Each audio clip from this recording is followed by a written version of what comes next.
Blood lust beauty. कहानी की शुरुआत में हमें मरियम नाम की एक लड़की को दिखाया जाता है जो अपने पति रॉय के साथ रहती है।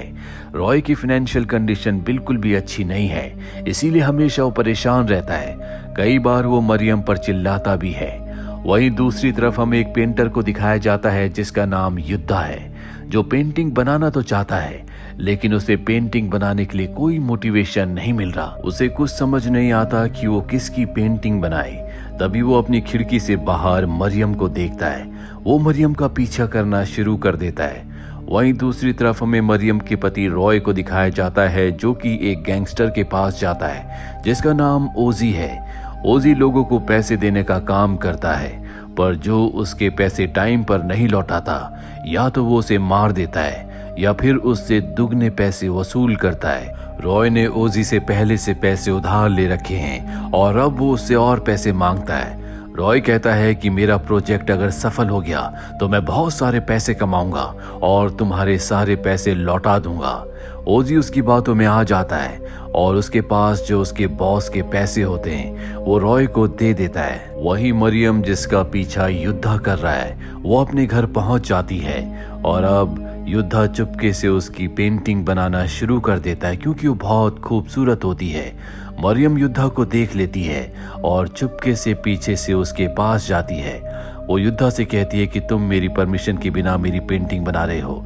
युद्धा मरियम से माफी मांगता है और कहता है कि मैं एक पेंटर हूँ और तुम मेरी पेंटिंग के लिए परफेक्ट हो, इसीलिए मैं तुम्हारी पेंटिंग बना रहा था। मरियम उसका सच जानने के बाद उसे माफ कर देती है और कहती है क्या तुम मेरी और मेरे पति की पेंटिंग बना सकते हो। युद्धा पेंटिंग बनाने के लिए राजी हो जाता है और पूछता है कि पेंटिंग कब बनानी है। मरियम कहती है इसके लिए मुझे अपने पति से पूछना होगा, जल्दी मैं तुम्हें बता दूंगी। हालांकि युद्धा पेंटिंग बनाने के लिए तैयार तो हो गया है लेकिन अंदर ही अंदर कहीं ना कहीं वो उदास है क्योंकि उसे लगा था कि मरियम सिंगल है पर उसकी शादी हो चुकी है और युद्धा कहीं ना कहीं उसके प्रति आकर्षित होता है। शाम को जब मरियम का पति रॉय घर आता है तो मरियम कहती है क्यों ना हम अपनी पेंटिंग बनवाए। रॉय कहता है कि वैसे भी पैसों की बहुत कमी है, इस वक्त मैं और खर्चे बर्दाश्त नहीं कर सकता।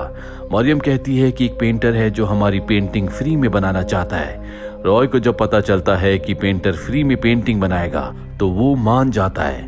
अगले दिन मरियम युद्धा के घर जाती है जहां मरियम उसे अपने पिता की आधी तस्वीर देती और बताती है कि मेरे पिता बहुत अच्छे इंसान थे, उन्होंने मुझे सेल्फ डिफेंस भी सिखाया है। जिसके बाद मरियम कई दिनों तक युद्धा के घर जाती है ताकि वो उसकी एक बेहतरीन पेंटिंग बना सके। अब एक दिन रॉय जब अपने घर पर फोन करता है तो फोन उसकी मेड उठाती है।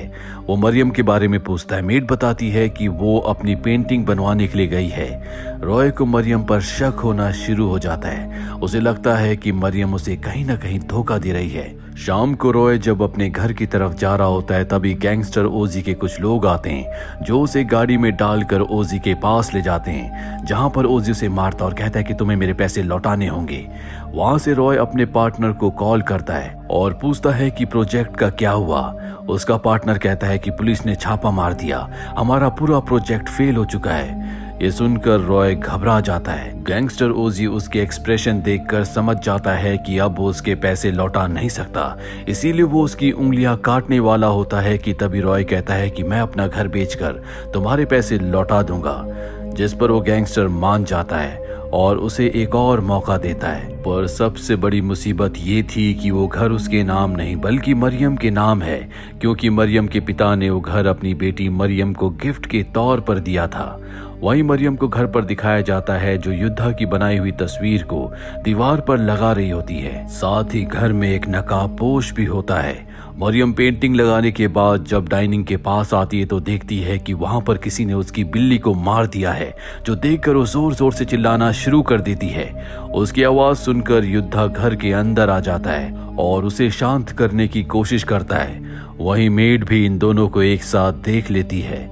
अब कुछ देर बाद जब मरियम शांत हो जाती है तो वो युद्धा को वहां से जाने के लिए कहती है क्योंकि रॉय के घर आने का वक्त हो चुका है और अगर रॉय ने इन दोनों को एक साथ देख लिया तो वो उसके ऊपर बहुत चिल्लाएगा। इसीलिए युद्धा वहां से चला जाता है। रॉय जब घर आता और उसे पता चलता है कि किसी ने बिल्ली को मार दिया तो मरियम से कहता है कि हम इस घर को बेच देते हैं, पर मरियम साफ साफ मना कर देती है। वो कहती है कि ये मेरे पिता की आखिरी निशानी है, मैं इस घर को नहीं बेचूंगी। ये सुनकर रॉय परेशान हो जाता है क्योंकि बिल्ली को उसी ने मारा था। ये उसी का प्लान था कि बिल्ली को मारने के बाद वो मरियम को घर बेचने के लिए कन्विंस कर देगा, पर अब उसका प्लान फेल हो चुका है। रॉय इस पर चिल्लाना शुरू कर देता है और कहता है तुम तो बस उस पेंटर के पीछे पागल हो, मेरी तुम्हें कोई परवाह नहीं है। ये कहकर वो अपनी गाड़ी लेकर निकल जाता है, जिसके बाद वो गैंगस्टर ओजी को कॉल करता है और अब ये दोनों के दोनों मिलकर मरियम को मारने का प्लान बनाते हैं, क्योंकि अगर मरियम मारी गई तो घर अपने आप ही रॉय के नाम हो जाएगा, जिसके बाद वो ओजी के सारे पैसे लौटा देगा। दरअसल रॉय को ये लगता है कि उसकी पत्नी मरियम का पेंटर युद्धा के साथ अफेयर है। ये भी एक कारण होता है कि अब वो मरियम को मारना चाहता है और मरियम को मारने के बाद उसकी मौत का इल्जाम ये युद्धा के ऊपर लगा देंगे। इसीलिए ओजी के आदमी अपने प्लान को अंजाम देने के लिए युद्धा और मरियम को घर से उठा लेते हैं। रात को रॉय जब अपने घर पर होता है तो उसे मरियम के साथ बिताए हुए पल याद आते हैं, जिसके बाद उसे अपनी गलती का एहसास होता है। वो गैंगस्टर ओजी को कॉल करता और कहता है कि तुम मरियम के साथ कुछ नहीं करोगी, लेकिन अब बहुत देर हो चुकी है, क्योंकि गैंगस्टर ओजी बहुत ही बुरा इंसान होता है। वो मरियम को अपने आदमियों को दे देता है, जिसके बाद उसके आदमी मरियम की इज्जत लूटने की कोशिश करते हैं, लेकिन मरियम के पिता ने उसे सेल्फ डिफेंस सिखाया था और उसी सेल्फ डिफेंस की मदद से वो वहां से भागने में कामयाब हो जाती है। युद्धा भी किसी तरह से अपने आप को छुड़ाकर वहां से भागने की कोशिश करता है, लेकिन ओजी के आदमी उसे पकड़कर बहुत बुरी तरह से घायल कर देते हैं। वहीं मरियम भागते भागते एक ब्रिज तक पहुंच जाती है, जहां पर सामने से उसे एक गाड़ी आती हुई नजर आती है, जिसे वो रोक कर मदद मांगती है, लेकिन उस गाड़ी में गैंगस्टर ओजी होता है, जो उसे एक बार फिर से पकड़ लेता है। ओजी के लोग भी यहाँ पर पहुंच जाते हैं, जो मरियम को मार देते हैं और उसे ब्रिज से नीचे फेंक देते हैं। युद्धा ये सब कुछ देख लेता है और वो पुलिस को सब कुछ बताता है, लेकिन धीरे धीरे वो खुद ही इस केस में फंसने लगता है। वहीं अब रॉय को दिखाया जाता है जो सो रहा था। तभी उसे उसकी बिल्ली दिखती है, जिसे उसने खुद मारा था। उसके शरीर से खून बह रहा होता है। साथ ही वो अपनी पत्नी मरियम को भी देखता है, पर अगले पल उसकी नींद खुल जाती है। दरअसल ये उसका सपना था। अब उसे इस तरह के कई बार सपने आते हैं, और उसकी सबसे बड़ी प्रॉब्लम ये होती है कि अब तक मरियम का डेथ सर्टिफिकेट नहीं आया, जिसका वो इंतजार कर रहा है, ताकि डेथ सर्टिफिकेट मिलने के बाद वो इस घर को बेचकर ओजी के सारे पैसे लौटा दे। वहीं पूरे शहर में बात फैल जाती है कि ब्रिज पर मरियम का भूत रहता है। कहीं ना कहीं ये बात सच भी होती है, क्योंकि हमें ब्रिज पर मरियम को दिखाया जाता है, जो ओजी के एक आदमी को मार देती है। और अब ओजी के बाकी के जितने भी लोग होते हैं जिन्होंने मरियम को मारा था, वो सब के सब डर जाते हैं। इन्हें लगता है कि आज नहीं तो कल मरियम इन सब को मार देगी, लेकिन ओजी उन सब को समझाता है कि इस दुनिया में भूत वूत कुछ नहीं होता, तुम्हें किसी से डरने की कोई जरूरत नहीं है। वहीं दूसरी तरफ युद्धा को दिखाया जाता है, जो एक दुकान पर बैठा हुआ होता है, जहाँ पर कुछ लोग बात कर रहे होते हैं कि मरियम मरने के बाद भूत बन गई है और वो अपनी मौत का बदला ले रही है। लेकिन युद्धा कहता है कि मरियम बहुत अच्छी लड़की थी, वो कभी ऐसा नहीं कर सकती। पर सच तो यही है कि मरियम ओजी के लोगों को मार रही है। ओजी जब अपने घर जाता है तो वहां पर उसके 2 और लोग मरे हुए होते हैं। ओजी भी अब डर जाता है। उसका आखिरी साथी भी वहां से कार लेकर निकल जाता है, लेकिन बीच रास्ते में मरियम उसे भी मार देती है और अब ओजी के पास कोई रास्ता नहीं है। इसीलिए अपनी जान बचाने के लिए युद्धा के घर जाता है, क्योंकि उसे लगता है कि शायद वो वहां पर जिंदा रह सकता है। युद्धा ओजी से कहता है कि अगर तुम्हें अपनी जान बचानी है तो तुम्हें सब कुछ सच बताना होगा। ओजी उसे सब कुछ सच बता देता है कि मरियम के पति ने ही मुझे मरियम को मारने का कॉन्ट्रैक्ट दिया था।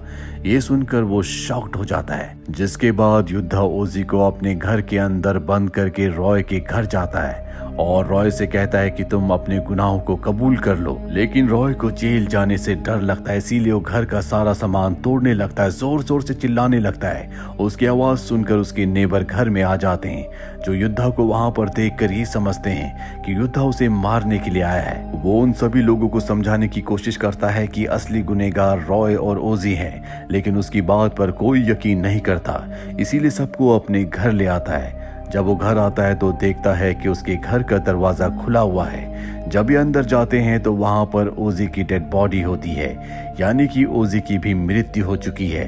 सबको लगता है कि ओजी को युद्धा ने मारा है। युद्धा उन सब से कहता है कि अगर मैंने ओजी को मारा होता तो मैं तुम सबको यहाँ पर क्यों लाता, पर उसकी बात पर कोई यकीन नहीं करता।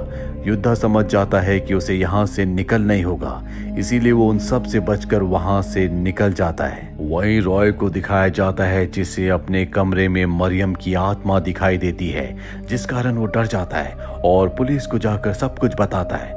पुलिस वाले उसके घर पर आते हैं और जब वो ऊपर जाते हैं तो नीचे ओजी के बॉस के लोग आ जाते हैं, जो रॉय को गन पॉइंट पर अपने साथ ले जाते हैं। ओजी का बॉस रॉय से कहता है कि जो पैसे ओजी ने तुम्हें दिए थे, दरअसल वो पैसे मेरे थे और अब तुम्हें पैसे मुझे लौटाने होंगे। रॉय को कुछ समझ नहीं आता कि उसे अब क्या करना चाहिए, पर सबसे पहले वो मरियम से छुटकारा चाहता है, इसीलिए वो एक तांत्रिक के पास जाता है और उस तांत्रिक को ब्रिज के पास ले जाता है ताकि वो उसकी पत्नी मरियम की आत्मा को काबू में कर सके। वो मंत्रों का उच्चारण करता है, मरियम की आत्मा वहां पर आ जाती है, लेकिन उसके ऊपर मंत्रों का कोई भी असर नहीं होता, जो देखकर तांत्रिक बहुत डर जाता और वहां से भाग जाता है। मरियम के पास ही ओजी का एक आदमी खड़ा होता है जिसे मरियम मार देती है। रॉय भी बहुत ज्यादा डर चुका है। मरियम उससे मारने वाली होती है, लेकिन तभी वो मरियम से माफी मांगता है। पीछे से युद्धा भी वहां पर पहुंच जाता है, जो मरियम को रोकता है और कहता है कि वो जानता है कि तुम कोई आत्मा नहीं बल्कि जिंदा इंसान हो। तुमने अब तक जितने भी लोगों को मारा है उन सबको मारने का तुमने प्लान बनाया था। तुम्हारे पिता ने तुम्हें सेल्फ डिफेंस सिखाया था, इसीलिए तुम इन लोगों को आसानी से मार देती हो। तुमने एक आत्मा बनकर इन लोगों को मारने का प्लान बनाया ताकि सब लोगों को ये लगे कि तुम्हारी आत्मा इन सब से बदला ले रही है। रॉय मरियम को सब कुछ सच सच बता देता है और उससे माफी मांगता है और कहता है कि अब भी मैं तुमसे बहुत प्यार करता हूँ। ये सुनकर मरियम रो पड़ती है और रॉय को नहीं मारती। तभी पीछे से एक गैंगस्टर बॉस का आदमी आता है, जो युद्धा के सर पर प्रहार करके उसे घायल कर देता है। वो युद्धा को मारने वाला होता है कि मरियम चाकू फेंक कर उसे भी मार देती है, जिसके बाद वो भागकर युद्धा के पास जाती है। तभी रॉय पीछे से आता है, जो मरियम को चाकू मार देता है और कहता है कि मुझे अपने परिवार को बचाने के लिए तुम्हें मारना होगा। युद्धा के पास एक पत्थर होता है, जिस पत्थर से वो रॉय को मार देता है। वहीं कुछ देर के बाद मरियम, जो बहुत जख्मी होती है, उसकी भी मृत्यु हो जाती है, जिसके बाद उसकी बॉडी को युद्धा पानी में बहा देता है और पुलिस के पास जाकर सरेंडर कर देता है। उसे जेल हो जाती है। हमें मरियम के घर को दिखाया जाता है, जहां पर ओजी के बॉस ने कब्जा कर लिया है। पर मरियम मरने के बाद सच में एक आत्मा बनकर वापस लौटती है, जो बॉस को मार देती है। मरने के बाद बॉस की आत्मा भी ब्रिज के आसपास घूमती है, जो वहां से गुजरने वाले लोगों को डराती है। और यहीं पर ये कहानी खत्म हो जाती है। उम्मीद करते हैं कि ये कहानी आपको पसंद आई होगी।